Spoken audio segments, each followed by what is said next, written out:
Lalu, Kapten Stridom sampai terlebih dahulu di Jepang, dan saat ini dia sedang menunggu Baki berlatih di ruang bawah tanah rumahnya. Setelah latihannya selesai, mereka berdua kembali ke ruang utama sambil mengobrol dan meminum teh hijau. Kapten Stridom menyuruh Baki untuk menemui seseorang yang belum pernah dia temui sebelumnya. Mendengar itu, Baki pun menanggapinya biasa saja, karena banyak sekali orang-orang kuat yang sudah dikalahkan sebelumnya. Kapten Stridom bertanya, "Menurutmu, apa binatang terkuat sepanjang sejarah?" Baki pun menjawab, kalau binatang itu adalah dinosaurus. Mendengar jawaban itu, Kapten Stridom pun kembali bertanya kepada Baki, "Menurutmu, dinosaurus apa yang paling kuat?" Lalu Baki kembali menjawab, kalau itu tentu saja seekor T-Rex. Dan setelah mendengar jawabannya itu, Kapten Stridom kemudian melemparkan sebuah surat kabar kepada Baki tentang makhluk purba yang baru saja dia temui. Ya, walaupun awalnya Baki mengaku kalau dia tidak mengerti bahasa Inggris, tapi dengan satu kali tatapan saja, Baki langsung dibuat penasaran dengan sosok manusia purba tersebut. Kemudian, Kapten Stridom pun menjelaskan kalau sosok itu adalah pria yang lebih kuat dibandingkan seekor T-Rex. Shin kemudian memperlihatkan Pickle yang baru saja sampai di Bandara Haneda, Jepang. Dan kedatangan Pickle disiarkan secara langsung di seluruh TV nasional. Setelah melihat sosok makhluk itu secara langsung di televisi, tiba-tiba keringat mulai keluar dari wajah Baki. Kemudian dia pun menyadari kalau sosok yang dia lihat itu merupakan makhluk yang sangat kuat. Dalam siaran langsung itu, terlihat Pickle datang menggunakan pakaian yang cukup elegan, serta terlihat banyak sekali tentara yang mengawalnya. Tiba-tiba, seorang reporter wanita datang mendekati Pickle untuk melakukan wawancara. Namun, tak manuk nurul, Pickle memaksa caam-caam mbak-mbak reporter itu. Kejadian itu jelas membuat semua orang terkejut, termasuk Baki, Kapten Stridom, dan juga pembawa acara berita. Di sisi lain, para tentara yang mengawalnya pun berusaha keras untuk menghentikannya, tapi terlalu cupu bagi Pickle. Mereka itu belum cukup kuat untuk menghentikan aksi Pickle itu. Setelah merasa puas, terlihat Pickle tidak merasa bersalah sedikit pun. Bahkan dia pun sempat-sempatnya untuk tertidur. Tidak lama setelah kejadian itu, terlihat Profesor Pen melakukan siaran di televisi. Profesor Pen sendiri merupakan seorang ilmuwan peraih Nobel dan juga kepala tim ilmuwan dalam proyek pembangkitan Pickle. Profesor Pen pun mengatakan sebuah teori tentang berakhirnya zaman dinosaurus 100 juta tahun yang lalu yang diakibatkan oleh hantaman meteor raksasa yang menghantam bumi.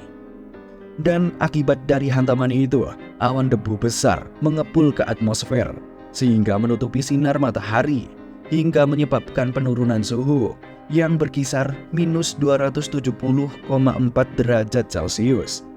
Nah, dengan suhu dingin yang ekstrim itu, akhirnya mengakibatkan seisi bumi membeku. Dari mulai para dinosaurus, serangga-serangga, bahkan pacar kita, termasuk juga pertempuran antara dua makhluk yang baru saja mereka temukan kemarin.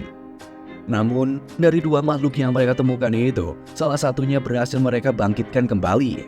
Namun satunya lagi tidak, karena kondisinya terlalu parah untuk dibangkitkan. Profesor Pen juga meminta maaf atas insiden yang baru saja terjadi di Bandara Haneda, Jepang. Dia juga mengaku turut prihatin dengan reporter yang menjadi korban keganasan Pickle.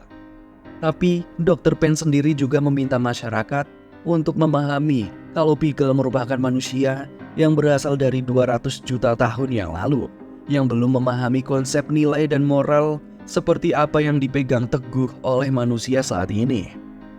Shin kemudian memperlihatkan para demonstran yang saat ini sedang melakukan aksi di depan pangkalan militer Amerika Serikat. Mereka meminta keadilan untuk menghukumi Pickle atas kejadian yang terjadi di Bandara Haneda sebelumnya. Hanya saja di tengah-tengah para demonstran itu, tiba-tiba saja muncul Yujiro Hanma yang ingin menemui Pickle. membuat penjaga itu melarangnya untuk masuk. Yujiro yang kesal akhirnya mengeluarkan aura merah yang sangat panas. Dan setelah itu, kejadian aneh pun terjadi.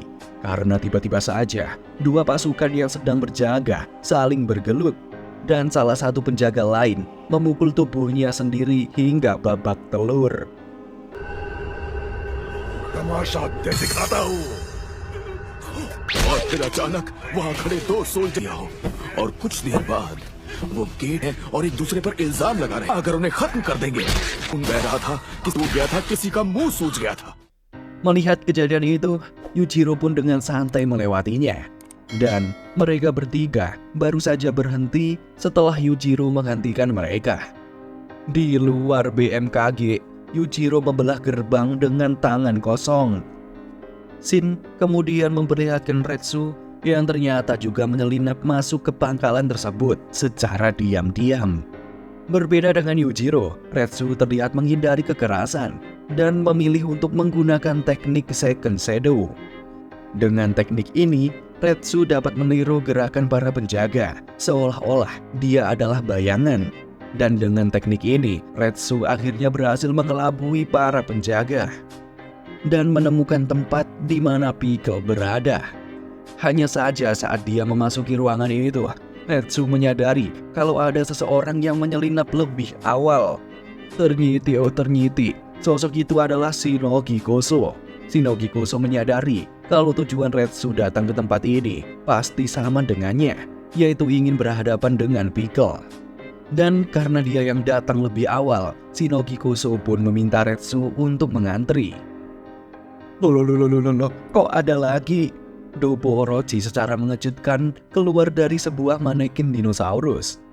Dan tidak hanya Dopo Orochi, muncul juga Jack Hanma dari dalam kolam air, lalu Goki dari bawah ranjang tempat tidur, Katsumi yang tiba-tiba saja menjebol sebuah dinding, dan juga munculnya Jikayo dari dalam saluran ventilasi. Pertemuan mereka itu pun bagaikan sebuah reuni yang terjadi dengan ketidaksengajaan.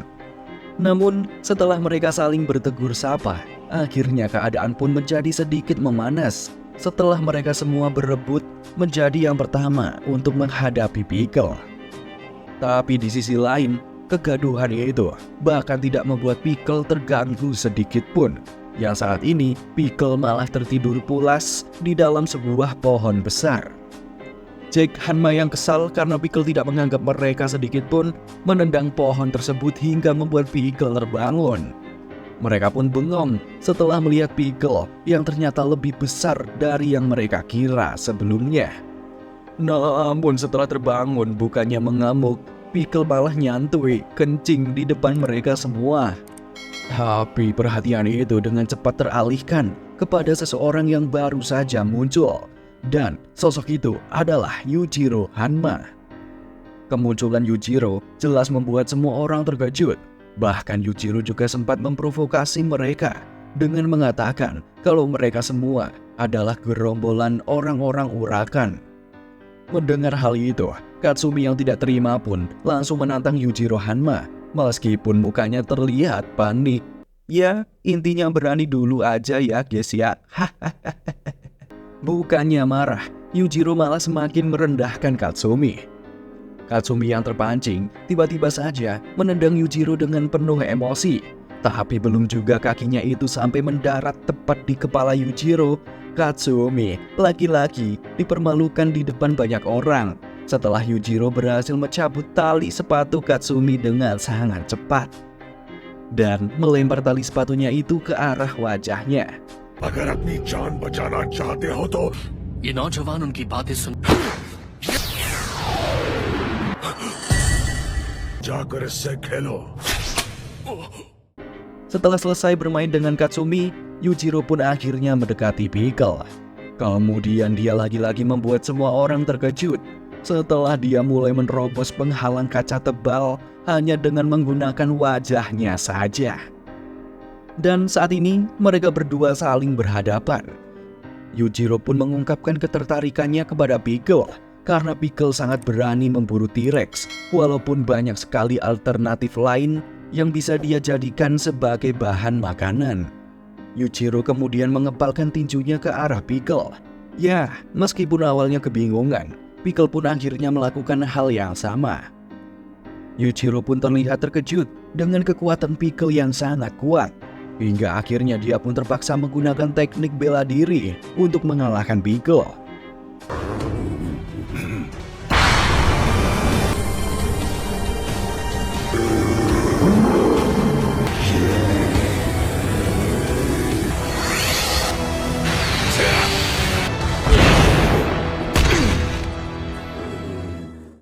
Dan saat Pickle kembali berdiri dengan hanya satu gerakan saja, mereka semua pun makin terbengong-bengong ketika melihat fisik sempurna Pickle yang sangat indah.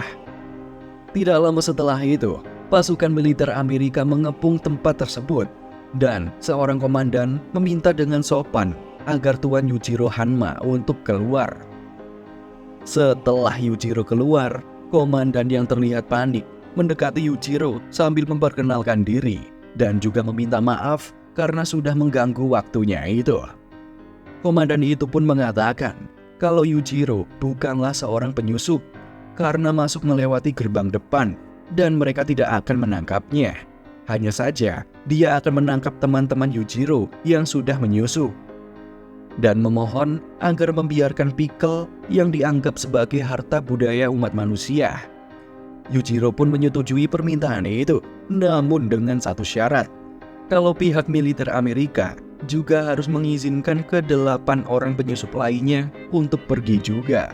Karena mereka semua hanya ingin menyapa Pickle dan tidak ada niat untuk merusak ataupun mencuri. Kemudian terlihat Baki dan si bocil Rumina sedang nongki di sebuah kafe. Di sana Rumina bertanya kepada Baki, "Kamu bisa nggak ngalahin Pickle? Itu loh, manusia purba yang lagi FYP." Baki pun menjawab, "Aku sama sekali tidak tertarik dengan Pickle. Apalagi dia itu harta budaya yang penting banget buat manusia. Ya kali aku ngebunuh dia. Yang ada, aku masuk penjara." Cuak. Rumina berkata, "Pickle kan lebih kuat dari T-Rex. Kalau kamu menang lawan dia, kamu bakal jadi manusia terkuat sepanjang sejarah loh."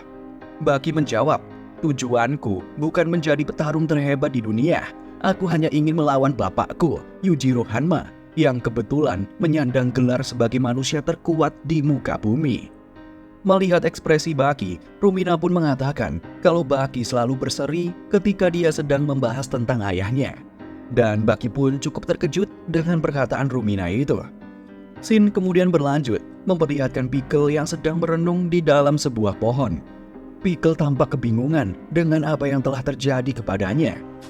Pickle berpikir, kenapa dia bisa terlempar walaupun hanya dengan kepalan tangan. Dan itu merupakan sebuah pengalaman yang belum pernah dia rasakan sebelumnya. Dan hal itu membuat Pickle sangat antusias untuk bertarung. Scene kemudian memperlihatkan Retsu yang saat ini sedang melakukan atraksi memecahkan sekumpulan batako. Dan di antara para penonton itu, terlihat juga Baki yang cukup antusias melihat atraksinya itu. Kemudian Retsu bertanya, "Maksud kamu apa datang ke sini?" Dan ternyata maksud kedatangannya itu adalah untuk mempelajari kungfu dari Retsu dengan cara bertarung. Hanya saja permintaan Baki itu ditolak mentah-mentah oleh Retsu. Karena saat ini dia tidak tertarik pada Baki atau siapapun itu. Kecuali satu orang, dan orang itu adalah Pickle. Retsu pun mengerti kalau Pickle merupakan harta budaya dan aset penting bagi umat manusia. Hanya saja setelah melihatnya secara langsung, gairahnya pun tiba-tiba memuncak dan hasrat bertarungnya sudah menyerupai rasa cinta. Retsu seperti ingin mengenalnya lebih dekat, menyentuhnya hingga menggenggamnya dengan erat. Hingga akhirnya Baki pun harus pulang dengan rasa kecewa. Tapi di sisi lain, Baki juga merasa kasihan kepada Pickle karena sudah dijadikan obsesi oleh banyak orang. Scene kemudian memperlihatkan Kapten Stridham, Tokugawa dan juga Profesor Pain yang bekerja sama membawa Pickle ke dalam Underground Arena. Mereka membawanya ke sini dikarenakan saat ini Pickle tidak mau makan dan minum. Kemudian Dr. Pain menjelaskan kalau pada dasarnya Pickle bukanlah makhluk yang buas. Malah bisa dibilang dia itu merupakan prajurit yang bermartabat. Oleh karena itu, Pickle hanya akan memangsa makhluk yang berani menyerangnya. beberapa hewan buas sudah dicoba untuk menyerang Pickle, seperti banteng ganas dari Spanyol, beruang terbesar dari Kamchatka, bahkan banteng dari partai. Bercandia. Tapi, mereka semua lari terbirit-birit ketika berhadapan dengan Pickle. Hingga akhirnya, Profesor Pen pun ingin mencoba satu hewan lagi. Dan hewan buas itu adalah harimau Siberia, yang belum diberi makan selama 5 hari. Akan tetapi, binatang buas yang satu ini harganya cukup mahal dan juga spesies yang sangat langka. Dan benar saja, tidak seperti hewan buas lainnya, harimau Siberia ternyata berani memprovokasi Pickle. Tapi ya, harimau itu berhasil dikalahkan hanya dengan satu pelukan saja. Dan setelah dikalahkan, Pickle pun menyantap harimau itu dengan sangat lahap. Karena harimau Siberia merupakan spesies yang langka dan hampir punah, kejadian itu pun akhirnya menjadi heboh. Pemberitaan tentang Pickle pun menjadi semakin FYP. Profesor Pen membuat pernyataan kontroversial. Dia mengatakan kalau saat ini Pickle hanya ingin mengkonsumsi harimau Siberia saja. Oleh karena itu, Profesor Pen meminta untuk membiarkan 500 harimau Siberia yang masih tersisa untuk menjadi santapannya. Karena saat ini, Pickle lebih berharga dibandingkan spesies hewan apapun di muka bumi. Dan karena pernyataan kontroversialnya itu, beberapa organisasi pun berencana untuk menggelar sejumlah unjuk rasa. Dan akhirnya, Profesor Pen pun dimintai keterangan oleh pihak kepolisian. Kabar itu juga diketahui oleh Retsu melalui televisi. Kemudian Retsu mendatangi Tokugawa di kediamannya dan meminta agar dia dijadikan salah satu santapan Pickle. Mendengar ucapan itu, Tokugawa pun terkejut dan jelas menolak permintaannya itu. Lalu Retsu pun mengatakan, "Tidak akan semudah itu, Deitz. Aku tidak akan membiarkan Pickle dengan mudah memakanku." Mendengar penjelasan itu, Tokugawa pun akhirnya mengerti apa maksud dan tujuannya itu. Kemudian, ide manusia melawan Pickle pun disampaikan kepada Profesor Pen. Mendengar hal itu, dia pun tampak sangat terkejut. Tapi berbeda dengan Tokugawa dan Kapten Stridem yang tampak terlihat sangat antusias. Dan di tengah-tengah arena saat ini, terlihat Pickle yang sedang tertidur pulas. Sementara itu, terlihat Profesor Pen yang begitu panik dengan pertarungan itu.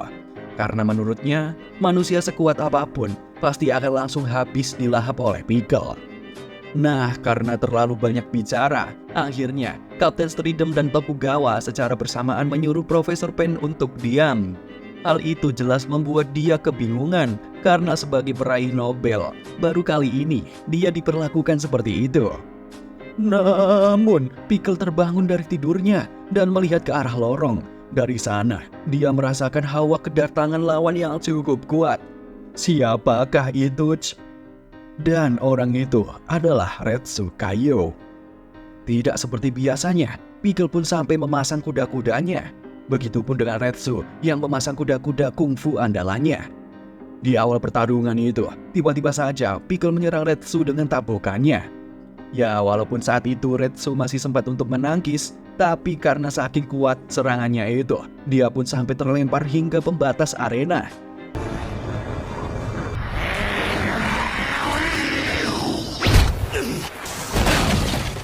Melihat kejadian itu, Profesor Pen pun lagi-lagi meminta untuk menghentikan pertarungan. Karena dari segi berat dan kekuatan, menurutnya, Pickle jauh melampaui Retsu. Dan dari tabokannya itu, Retsu pun akhirnya sadar kalau kekuatan fisik belaka tidak akan mempan melawan Pickle. Oleh karena itu, dia berjanji akan mengeluarkan seluruh teknik bela dirinya. Namun tiba-tiba, Pickle berlari menerjang Retsu dengan sangat buas. Hanya saja kali ini Retsu menendang wajah Pickle dengan sangat cepat.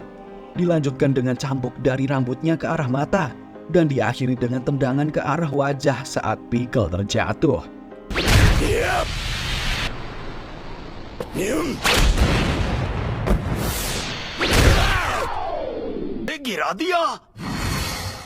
Meskipun mendapat serangan telak seperti itu, tidak membuat Pickle terluka. Hanya saja, tiba-tiba terlihat air mata bahagia. Setelah kembali bangkit, Pickle langsung melakukan serangan balik. Tapi Retsu berhasil menangkis sambil menendang dagu Pickle dengan sangat keras.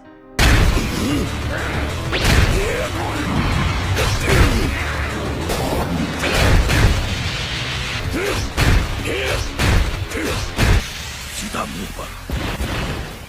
Menurut Retsu, dengan serangan tadi itu, sudah pasti Pickle mengalami gagar otak hingga ribuan kali. Tapi saat Retsu mengira kalau Pickle akan segera tumbang, tiba-tiba saja dia diterkam oleh Pickle. Dan Pickle pun menyantap bahu Retsu dengan wajah bahagia. Retsu yang terkejut dengan kejadian mengerikan itu, terlihat berusaha untuk keluar dari cengkraman Pickle. Tapi lagi-lagi, Pickle menyantap bahu Retsu dengan sangat lahap. Untung saja pada momen itu, Retsu melihat adanya kesempatan. Kemudian dia pun menyikut Pickle dan akhirnya berhasil keluar dari cengkramannya.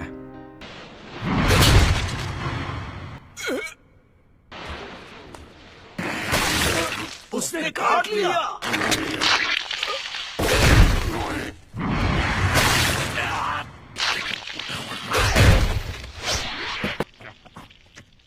ये मुझे खा रहा है। Retsu yang sangat kesal karena dia telah dimangsa, akhirnya berniat mengeluarkan seluruh kemampuannya. Dan tidak lama kemudian, dia pun langsung melompat sambil menyerang Pickle dengan tendangannya. Tapi apesnya, tendangan itu tidak berefek apapun. Malah sebaliknya, dengan satu tabokan saja, Pickle berhasil menjatuhkan Retsu dengan sangat keras.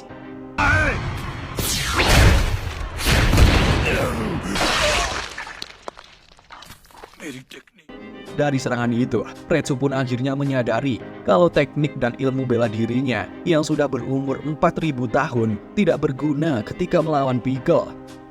Bahkan Retsu pun terlihat menangis karena ketidakberdayaannya itu. Lalu Retsu pun berjanji kalau dia tidak akan lagi menggunakan ilmu bela diri karena dia tidak sanggup melihat ilmu bela dirinya dipermalukan seperti itu.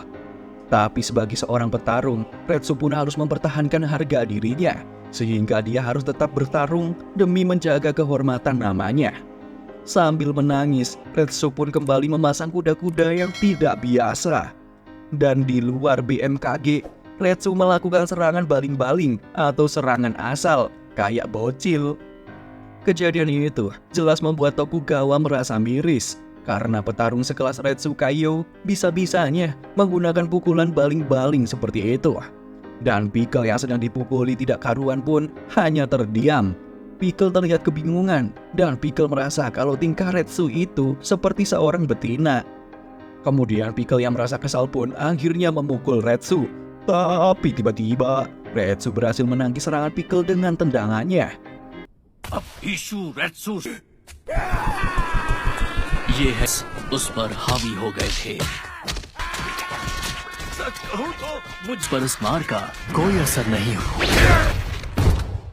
Kejadian itu jelas membuat Retsu ikut terkejut karena gerakan refleksnya itu.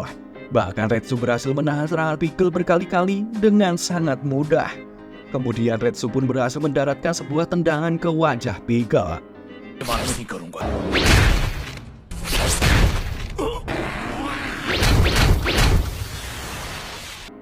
Setelah itu, tiba-tiba saja Retsu mendengar seorang memanggil namanya.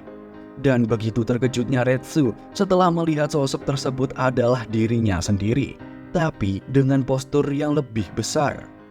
Retsu pun menyadari kalau sosok itu adalah sosok ideal yang sangat dia inginkan.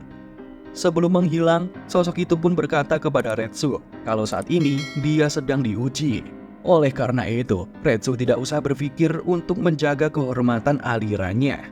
Dan dia juga tidak perlu memanggul beban warisan 4000 tahun itu. Karena yang harus Retsu lakukan sekarang adalah pasrahkan saja semua pada raganya dan percaya pada kemampuan dirinya sendiri. Mendengar nasihat itu, Retsu pun kembali sadar dan dengan cepat melakukan counter. Kemudian dengan teknik kungfunya, Retsu langsung menyerang titik Pickle dengan sangat telak. Dan serangan itu jelas membuat Pickle sangat kesakitan. समझना अपने आर्ट पर भरोसा नहीं करूंगा। भरोसा है मुझे martial arts